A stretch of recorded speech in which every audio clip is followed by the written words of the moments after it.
الشوط السادس والأخير، سباق رقم 174، جائزة الجياد العربية الغشيمة، والجائزة 50,000 جنيه. مسافة السباق 1400 متر. الجياد المشتركة 5.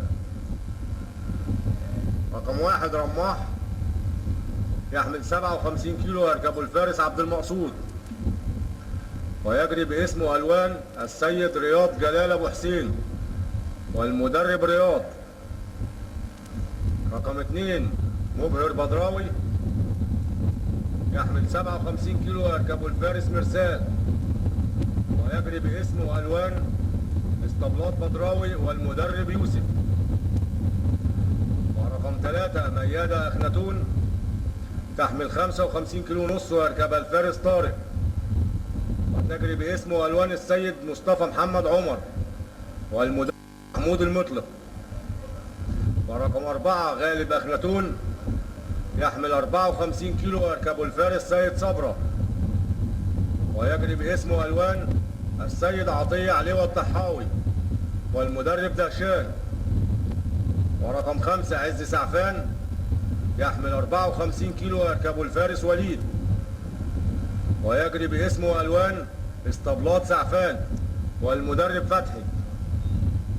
نتمنى التوفيق للجميع.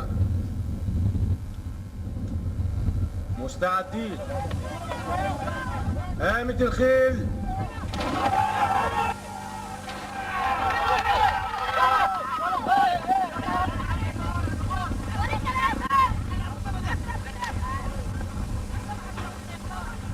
ميادة أخناتون ورماح ومبهر بدراوي قربوا على 1200 متر.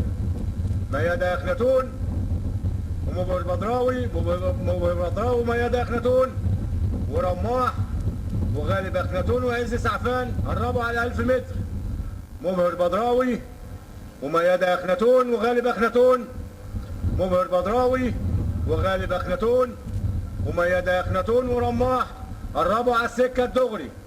مبهر بدراوي وغالب أخناتون ورماح وميادة أخناتون، مبهر بدراوي وغالب أخناتون ورماح، مبهر بدراوي وغالب أخناتون وميادة أخناتون وعز سعفان قربوا على 600 متر.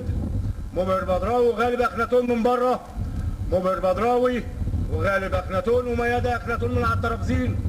مبهر بدراوي وغالب أخناتون وميادة أخناتون، مبهر بدراوي وغالب أخناتون، مبهر بدراوي وغالب أخناتون وميادة أخناتون، ميادة أخناتون ومبهر بدراوي، ميادة أخناتون ومبهر بدراوي وغالب أخناتون، ميادة أخناتون ومبهر بدراوي وغالب أخناتون وعز سعفان، ميادة أخناتون ومبهر بدراوي، ميادة أخناتون ومبهر بدراوي وعز سعفان، ميادة أخناتون مبهر بدراوي وعز سعفان، ميادة أخناتون مبهر بدراوي عز سعفان، ميادة أخناتون عز سعفان مبهر بدراوي، ميادة أخناتون عز سعفان مبهر بدراوي غالب أخناتون. وننتظر نتيجة الحكم.